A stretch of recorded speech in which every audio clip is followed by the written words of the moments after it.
चलो बच्चों, तो आज हम लोग हिंदी में पोएम नंबर 7 देखें, जिसका नाम है जन्मभूमि और जिसके कवि हैं सुमित्रा नंदन पंत। सुमित्रा नंदन पंत, जिन्हें रिस्पेक्ट के साथ बुलाया जाता है पंत जी। पंत जी के नाम से ये बहुत फेमस है। इनका जन्म उत्तराखंड के अल्मोड़ा जिले में हुआ था और हमारे भारत के महान कवि और लेखकों में से एक हैं। इन्हें न जाने कितने अवार्ड्स मिले। ये पंत जी को बहुत सारे अवार्ड्स मिले और बहुत सारे सम्मान इनको मिले हैं। इन्होंने बहुत ही फेमस कविताएं और जो है वो लेख लिखे हैं, जिनमें से एक बहुत सुंदर कविता आपको यहाँ पे दी गई है, जिसका नाम है जन्मभूमि। जन्मभूमि का मतलब क्या? जन्मभूमि मतलब कि जहाँ हमारा जन्म होता है वो प्लेस, मतलब कि हमारी मदरलैंड। सही बात ना। और हमारे लिए हमारी जन्मभूमि कौन सी हुई? तो हमारा भारत देश हुआ। ये पोयम हमारे भारत देश की महानता के लिए लिखी गई है। जो क्या लिखा हुआ है वो हम लोग ये पोयम पढ़ के ही समझे। देखो, जैसे सबसे पहले लिखते हैं ये कि जननी जन्मभूमि प्रिय अपनी, जो स्वर्ग दापी चीर गरियसी। पता है, ये संस्कृत में भी यही बात कही जाती है कि जननी जन्मभूमि स्वर्ग दापी गरियसी। इसका मतलब कि एक जननी, जननी मतलब हमारी माता, मदर, और जन्मभूमि, जन्मभूमि मतलब मदरलैंड, कि जहाँ हमारा जन्म होता है वो देश, कि एक जननी और एक जन्मभूमि प्रिय अपनी, वो हमें सबसे ज़्यादा प्रिय, सबसे ज़्यादा प्यारे होते हैं। जो स्वर्गदापी चीर गरियसी, जो स्वर्गदापी, जो स्वर्ग से भी, चीर मतलब कि भाई हमेशा, और गरियसी, गरियसी मतलब कि श्रेष्ठ है, महान है। दुनिया में रहने वाले हर इंसान के लिए, दुनिया में रहने वाले हर इंसान के लिए ये बात सही है कि उसे अपनी लाइफ में ये दो चीज़ें सबसे ज़्यादा प्यारी होती हैं। एक जननी मतलब कि एक उनकी माता, और एक जन्मभूमि, एक उनका देश। भले देश के लिए कोई कुछ भी कहे, लेकिन पता है कोई भी इंसान, हमारे भारत देश में तो ये फीलिंग खास कहते हैं, कोई भी इंसान अगर देश के बाहर जाए ना, तो उसे सबसे ज़्यादा अपने देश की याद आती है। भले वो दुनिया में कहीं पे भी रहता हो, उसे अपने देश की याद सबसे ज़्यादा आती है। तो इसलिए तो दुनिया में दो दो लोगों के लिए कहा जाता है, या दो चीज़ों के लिए कहा जाता है, एक जननी और एक जन्मभूमि, जो स्वर्ग से भी ज़्यादा महान है। और हमारे लिए हमारी जन्मभूमि कौन सी? तो हमारा भारत देश। तो हमारा भारत देश जो स्वर्ग से भी ज़्यादा महान है, ऐसा कहते हैं। आगे जो कहते हैं कि जिसका गौरव भाल हिमाचल, कि जिसका गौरव, गौरव मतलब कि जिसकी शान है, बाल हिमाचल, कि इतना बड़ा हिमालय माउंटेन, भारत माता के भाल की तरह, मतलब समझो कि हमारा जैसे फॉर हेड आता है ना, ऊपर जैसे सिर आया, फॉर हेड होता है, तो वैसे ही ये हिमालय माउंटेन वो हमारे देश के फॉर हेड की तरह है, कि सबसे ऊपर ये हिमालय आया हुआ है। ये हिमालय माउंटेन रेंज वो हमारे भारत देश की सबसे बड़ी शान है। फिर स्वर्ण धरा हस्ती चिर श्यामल, दूसरी खासियत, पहली खासियत हमारा ये हिमालय माउंटेन, दूसरी हमारे देश की खासियत के स्वर्ण धरा, स्वर्ण धरा, धरा मतलब कि हमारी ये जमीन, सोने की तरह चमकती हुई ये जमीन। हस्ती चिर श्यामल, मतलब चिर श्यामल मतलब हमेशा जो हस्ती रहती हो, कि यहाँ की, यहाँ के जो है वो खेत खलिहान, यहाँ का एग्रीकल्चर जो कहते हैं, कि दूसरी हमारे देश की खासियत है यहाँ का एग्रीकल्चर, कि यहाँ का एग्रीकल्चर वो बहुत ही सुंदर और बहुत ही बड़ा है कि नहीं? तो इसलिए तो कहते हैं कि यहाँ की धरती जो है वो हमेशा हंसती मुस्कुराती रहती है, सोने जैसी चमकती रहती है हमारी ये धरती। फिर तीसरी खासियत जो तीसरी लाइन में दी गई है कि ज्योति ग्रथित गंगा यमुना जल, वह जन जन के हृदय में बसी। कि ज्योति ग्रथित, ज्योति ग्रथित मतलब कि चमकता हुआ, चमकता हुआ गंगा यमुना का जल, हमारे यहाँ की नदियाँ, गंगा यमुना जैसी महान नदियाँ आई हुई हैं, कि इन नदियों का पानी एकदम प्योर, एकदम चमकता हुआ है इसका पानी, वह जन जन के हृदय में बसी। और हमारी ऐसी जन्मभूमि ये भारत देश, जो हर किसी के दिल में बसा हुआ है। सही बात कि नहीं? कि जैसे पहले पैराग्राफ में ये सब खासियत दी गई कि यहाँ का हिमालय माउंटेन, यहाँ की जो है वो ये हर एक सोने की तरह चमकती हुई ज़मीन, यहाँ की गंगा यमुना जैसी नदियाँ, कि ये हमारे भारत देश की सबसे बड़ी खासियत है। दूसरी खासियत ये बताते हैं कि जिसे राम लक्ष्मण और सीता बना गए पद धूलि पुनीता। यही भारत देश है कि जहाँ पर राम लक्ष्मण सीता जैसे जैसे जो है वो ये भगवान पुरुष, या कहते हैं कि भाई भगवान के अवतार, वो यहाँ पर बसे हुए थे, कि जिन्होंने अपनी पद धूलि, जो कहते हैं ना बना गए पद धूलि पुनीता। पद धूलि मतलब कि पद मतलब अपने पैर, और धूलि मतलब कि भाई उनकी मिट्टी, कि अपने पैरों की मिट्टी से पुनीता, पुनीता मतलब पवित्र बना के गए हैं। तो कहने का मतलब इनका ये है कि हमारा ही भारत देश है, पूरी दुनिया में भारत देश ही ऐसा है कि जहाँ पर कि राम लक्ष्मण सीता जैसे जैसे जो है वो भगवान के अवतार यहाँ पर आए हैं, और अपनी पैरों की धूल से हमारे भारत देश को इतना पवित्र बना के गए हैं। इसी वजह से तो हमारा भारत देश वो दुनिया का सबसे पवित्र देशों में से माना जाता है, सबसे महान देशों में से है। और दूसरी खासियत है कि जहाँ कृष्ण ने गाई गीता, बजा अमर प्राणों में वंशी, कि जहाँ कृष्ण ने गाई गीता, कि यही भारत देश है कि जहाँ पर श्री कृष्ण ने भगवत गीता गाई थी, भगवत गीता का ज्ञान दिया था यहाँ पर। और ऐसा ज्ञान जो हर एक इंसान के लिए जिंदगी भर यूजफुल हो, ऐसा ज्ञान वो भगवत गीता में वो श्री कृष्ण ने दिया था।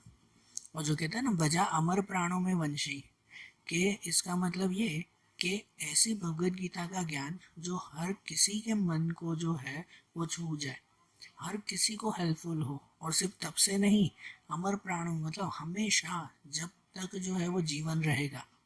कि आज न जाने वो रामायण महाभारत के समय को न जाने कितना समय हो गया, लेकिन फिर भी आज भी भगवत गीता का जो ज्ञान है ना, वो ज्ञान आज भी सबके लिए उतना ही यूजफुल है जितना पहले यूजफुल था। महाभारत के समय में भगवत गीता का ज्ञान उन पांडवों को जितना यूजफुल हुआ ना, आज भी हर इंसान को उतना ही यूजफुल है। तो इसलिए तो कहते हैं कि हमारा भारत देश वो सबसे महान, सबसे पवित्र देशों में से है, कि यहाँ पर राम लक्ष्मण सीता जैसे महान लोग हो चुके। यहाँ पर कृष्ण हुए थे, कृष्ण यहाँ भारत देश में आए थे कि जिन्होंने भगवत गीता यहाँ पर गाई थी, है कि नहीं। दूसरा यहाँ पर दूसरे पैराग्राफ में ये बताते हैं कि सावित्री राधा सी नारी उतरी आभा देही प्यारी, कि अब यहाँ पर हमारे भारत देश की महान नारियों में, महान जो वुमेन्स हो चुकी हैं, उनके लिए कहते हैं एक सावित्री, एक राधा। राधा तो आपको पता ही है, कृष्ण और राधा की कहानियां तो आपने बहुत सुनी है। एक सावित्री थी। सावित्री के बारे में कहते हैं कि सावित्री वो ब्रह्मा भगवान की पुत्री थी, उनकी बेटी थी, कि जिन्होंने अपने पति को बचाने के लिए, अपने पति सत्यवान को बचाने के लिए यमराज से भी लड़ चुकी थी, कि उनके पति की डेथ हो चुकी थी। और ये सावित्री के बारे में कहा जाता है कि वो यमराज तक भी गई थी और यमराज से लड़कर वहां से अपने पति को वापस लेकर आई थी। कहते ना, तो अपने पति की जान बचाने के लिए वो यमराज से भी लड़ चुकी थी। तो ऐसी ये सावित्री जैसी महान स्त्रियां वो हमारे यहाँ पर हो चुकी हैं, वो भारत देश में ही है। सावित्री राधा सी नारी उतरी आभा देही प्यारी, कि उतरी आभा देही। आभा देही मतलब, आभा मतलब कहते हैं प्रकाश, रोशनी, कि यहाँ पर जो है वो रोशनी फैलाने के लिए, लोगों को एक नया ज्ञान, नई जो है वो सीख देने के लिए यहाँ पर भारत देश में आई थी। शीला बनी तापस सुकुमारी, जड़ता बनी चेतना सरसी। इसका मतलब कि जैसे आपको पता है रामायण का जो है वो ये एक किस्सा है, रामायण का एक किस्सा है कि जहाँ पर कोई एक ऋषि मुनि वो अपनी पत्नी को जो एक श्राप दे देते हैं कि भाई तुम हमेशा के लिए शीला मतलब कि भाई पत्थर बन जाओ। वो एक बहुत बड़ी राजकुमारी होती है, तापस सुकुमारी एक बहुत बड़ी राजकुमारी होती है, कि जिन्हें एक ऋषि मुनि श्राप दे देते हैं कि तुम हमेशा के लिए पत्थर बन जाओ। और उनका श्राप दूर करते हैं श्री राम। राम जी आते हैं और उनका श्राप दूर करके वो उन पत्थर में से उन्हें इंसान बनाते हैं, फिर से वो स्त्री, फिर से नारी बनाते हैं। तो ये कहते हैं ना कि पत्थर बनकर भी इतना जो है वो उन्होंने सहन किया है। ऐसी स्त्रियां भी यहाँ पर है, जो कहते हैं जड़ता बनी चेतना सरसी। तो इसका मतलब ये कि जो नॉन लिविंग बनकर, पत्थर बनकर भी उन्होंने सब कुछ सहन किया, कहने का मतलब ये है कि हमारे यहाँ पर ऐसी स्त्रियाँ हो चुकी हैं जो सब कुछ सहन करके भी हमेशा लड़ती रहती हैं। यहाँ तो सिर्फ ये एग्जाम्पल है जो हमारे क्या कहते हैं कि माइथोलॉजिकल स्टोरीज में से सावित्री, राधा और ये कहानियाँ दी गई हैं। बाकी हमेशा ही कहो, हमेशा अगर ऐसा कहा जाए तो हमारे भारत में न जाने कितनी ऐसी स्त्रियाँ हुई हैं कि जिन्होंने इतनी मुसीबतें सहन करके भी हमेशा लड़ा है। हमें पता ही है ना कि जैसे झांसी की रानी के बारे में हमें पता है, कैसे भूल सकते हैं उन्हें, है कि नहीं? तो इनकी वजह से भी तो हमारा भारत देश महान है ना। दूसरी खासियत आगे बताते हैं कि शांति निकेतन जहाँ तपोवन ध्यानावस्थित हो ऋषि मुनिगण, कि पूरी दुनिया में भारत देश ही ऐसा देश है कि जहाँ पर शांति निकेतन जैसे तपोवन आए हुए हैं। वेस्ट बंगाल में आया हुआ ये शांति निकेतन वन है, मतलब एक जंगल, पूरा फॉरेस्ट है। शांति निकेतन आज भी है वहाँ पर, कि जो पहले के समय में एक बहुत बड़ा तपोवन था, कि जहाँ बड़े बड़े ऋषि मुनि यहाँ पर तपस्या करने के लिए, तप करने के लिए आते थे। तो ऐसा शांति निकेतन जैसा वन वो पूरी दुनिया में कहाँ पर है कि जहाँ पर इतने सारे ऋषि मुनियों का वास हो चुका है।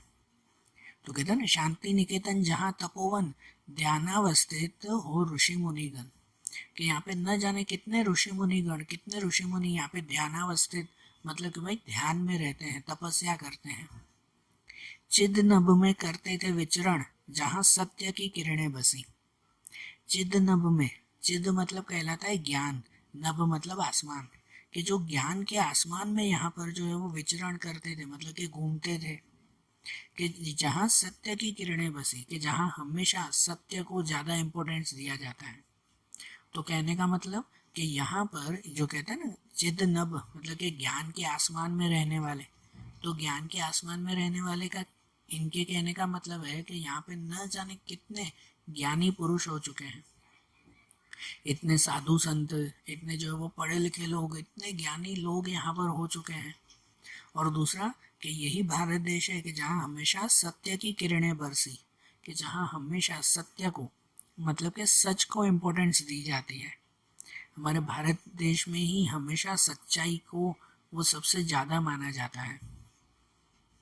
और दूसरा कहते हैं कि इतनी ये सारी महानता हमें बताई ना, आगे कहते हैं कि आज युद्ध जर्जर जग जीवन, आज युद्ध जर्जर जग जीवन।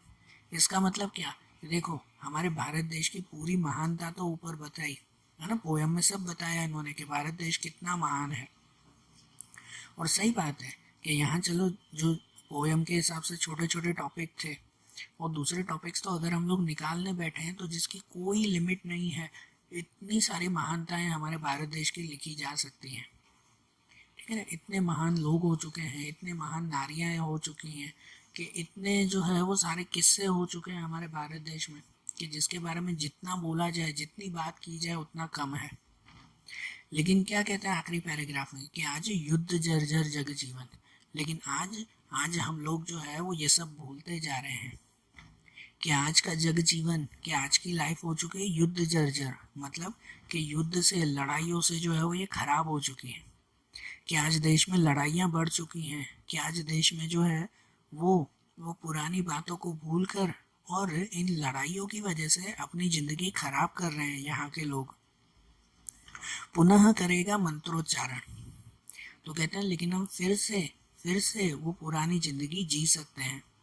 कहते हैं ना, सही बात है कि आज के ज़माने में जो है वो लड़ाइयाँ करते करते, ये जो है वो एक दूसरे से लड़ते लड़ते, एक दूसरे की बुराइयां करते हुए इतना हमारा भारत देश पीछे हो चुका है कि आज हमारे भारत देश में सही बात है कि पहले की तरह इतनी महानताएं वो लोग मानते नहीं हैं। आज भारत देश की तारीफ करो तो लोग अपनी देश की तारीफ छोड़कर दूसरे देशों की तारीफ करते हैं। क्या दूसरे देशों में देखो ना, वहाँ कितनी अच्छी चीज़ें, यहाँ तो कुछ भी नहीं है, कि हमारा देश तो कभी सुधरेगा ही नहीं, कि यहाँ तो कभी जो है वो कुछ सही होगा ही नहीं। हमारे ही देश के बारे में हमेशा जो है वो बुराइयां करते रहते हैं। तो क्यों बुराइयां करें, क्यों बुराइयां करें, कि हमारा देश भी तो सबसे महान देशों में से एक है ना। तो कहते हैं आज भले ही सब लोग भूल चुके हैं, लेकिन कहते हैं ना पुनः करेगा मंत्रोच्चारण, कि हम अपने देश को पुनः, मतलब फिर से ठीक कर सकते हैं, फिर से पहले जैसा बना सकते हैं। वह वसुदेव बना कुटुंबकम, कि हमारे भारत देश का पता है ना, ये स्लोगन है, हमारे देश का ये मोटो है, वसुदेव कुटुंबकम। मीन्स कि whole world is a family, कि पूरी दुनिया एक फैमिली की तरह रहे, सबसे मिलजुल कर रहना, सबके साथ हमेशा मिलजुल कर काम करना, ये वसुदेव कुटुंबकम वो हमारे देश का स्लोगन है। तो कहते हैं इस स्लोगन को फिर से लाएंगे, ये लड़ना बंद करेंगे और फिर से ये स्लोगन हम लोग जो है वो बनाएंगे। उसके मुख पर ज्योति नवल सी, कहते हैं कि हमारे भारत देश में है ना, भारत माता की, हमारे भारत माता के चेहरे से ज्योति जैसे कि रंग उड़ चुका है। हमारी भारत माता भी जैसे आज उदास हो चुकी है कि यहाँ के लोग वो इस देश को भूलते जा रहे हैं, हमारे देश की इम्पोर्टेंस भूलते जा रहे हैं। तो हमारी भारत माता भी खुद जो है वो उदास हो रही है। तो क्या कहते हैं उनके बारे में कि फिर से इस देश को हम सुधारेंगे और उसके मुख पर ज्योति नवल सी, कि हमारे भारत माता के चेहरे से जो ज्योति, जो चमक चली गई है ना, उसे फिर से लेकर आएंगे। तो इसलिए आखिरी में फिर से वही बात कह रहे हैं कि ये चीज़ याद रखो, जननी जन्मभूमि प्रिय अपनी, जो स्वर्ग दापी चीर करिए सी, कि जननी और जन्मभूमि जो हमारे लिए स्वर्ग से भी ज़्यादा महान है। तो अपने देश की इम्पोर्टेंस मत भूलो और अपने देश को आगे बढ़ाने के लिए हमेशा हमेशा कुछ ना कुछ करते रहो। समझ आई ना बात? तो देखो आज जैसे हमने ये पोएम देखी ना हिंदी में, पोएम नंबर 7 जैसे देखी, ऐसे ही हिंदी की दूसरी पोएम्स और दूसरे चैप्टर्स अब हम लोग अगले वीडियोस में देखेंगे। Okay, thank you.